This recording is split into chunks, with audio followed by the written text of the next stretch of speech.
ರಾಜ್ಯಾದ್ಯಂತ ಏನು ಆನ್ಲೈನ್ ಖರೀದಿ ಔಷಧಿಗಳನ್ನು ಆನ್ಲೈನಲ್ಲಿ ಖರೀದಿ ಮಾಡೋದು ಬಂದ್ ಮಾಡಬೇಕು. ಅದರ ಏನು ಕೇಂದ್ರ ಸರ್ಕಾರ ಅವರ ಸರ್ಕಾರ ಆದೇಶವನ್ನು ಹಿಂಪಡಿಬೇಕು ಅಂತ ಏನು ಔಷಧಿ ಅಂಗಡಿಗಳ ಮಾಲೀಕರ ಸಂಘದ ಏನು ವತಿಯಿಂದ ಏನು ರಾಜ್ಯಾದ್ಯಂತ ಒಂದು ಮುಷ್ಕರವನ್ನು ಬಂದ್ ಮಾಡುವ ಮುಷ್ಕರವನ್ನು ಹಮ್ಮಿಕೊಂಡಿದ್ರು.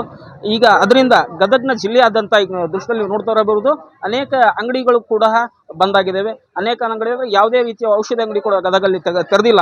ಈಗ ಇಂಥ ಸಮಸ್ಯೆಗಳ ನಡುವೆ ಗ್ರಾಹಕರು ಔಷಧಿ ಖರೀದಿಗಾಗಿ ಏನು ಇಲ್ಲಿ ಔಷಧಿ ಅಂಗಡಿ ಹತ್ರ ಬಂದಾಗ ಅವ್ರಿಗೆ ಯಾವ ರೀತಿ ಸಮಸ್ಯೆ ಆಯಿತು ಏನು ಅನ್ನೋದನ್ನ ಗ್ರಾಹಕರಿಗೆ ಮಾತಾಡ್ಸ ಹೋಗ್ತೀನಿ. ಸರ್, ತಮ್ಮ ಹೆಸರು ಮೊದಲೇದಾಗಿ? ಬಾಬು ಬಾಕ್ಲೆ ಸರ್ ಹೆಸರು.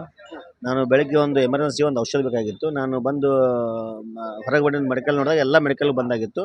ನಾನು ಅದನ್ನು ಕೇಳಿದಾಗ ಇವತ್ತು ಏನು ಆನ್ಲೈನ್ ಮುಖಾಂತರ ಏನು ಇವತ್ತು ಒಂದು ಮೆಡಿಸಿನ್ಗಳು ಸಿಗ್ತಾ ಇದೆ, ಅದನ್ನು ಸಂಪೂರ್ಣವಾಗಿ ಬಂದ್ ಮಾಡಬೇಕಂತಕ್ಕಂಥ ಒಂದು ಉದ್ದೇಶವನ್ನು ಇಟ್ಕೊಂಡು ಇವತ್ತು ಎಲ್ಲ ರಾಜ್ಯಾದ್ಯಂತ ಮೆಡಿಕಲ್ನ ಮಾಲೀಕರು ಇವತ್ತು ಮುಷ್ಕರವನ್ನು ಮಾಡ್ತಾ ಇದ್ದಾರೆ.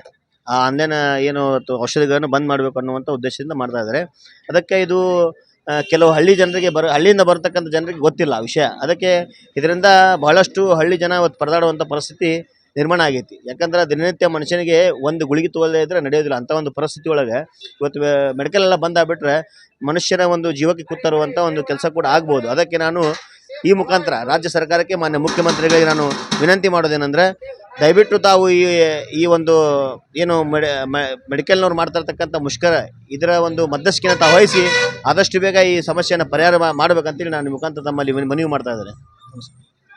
ಏನು ಅಂತಂದರೆ ರಾಜ್ಯ ಸರ್ಕಾರ ಕೂಡಲೇ ಏನು ಔಷಧಿ ಅಂಗಡಿಗಳ ಮಾಲೀಕರ ಜೊತೆಗೆ ಚರ್ಚಿಸಿ ಏನು ಇದರ ಸಮಸ್ಯೆ ಕೂಡಲೇ ಒಂದು ಇತ್ಯರ್ಥ ಮಾಡಬೇಕು ಅನ್ನೋದು ಗ್ರಾಹಕರ ಮಾತಾಗಿತ್ತು. ಪ್ರವೀಣ್ ಕುಮಾರ್ ಮಾಂತ, ರೆಬಲ್ ನ್ಯೂಸ್, ಗದಗ.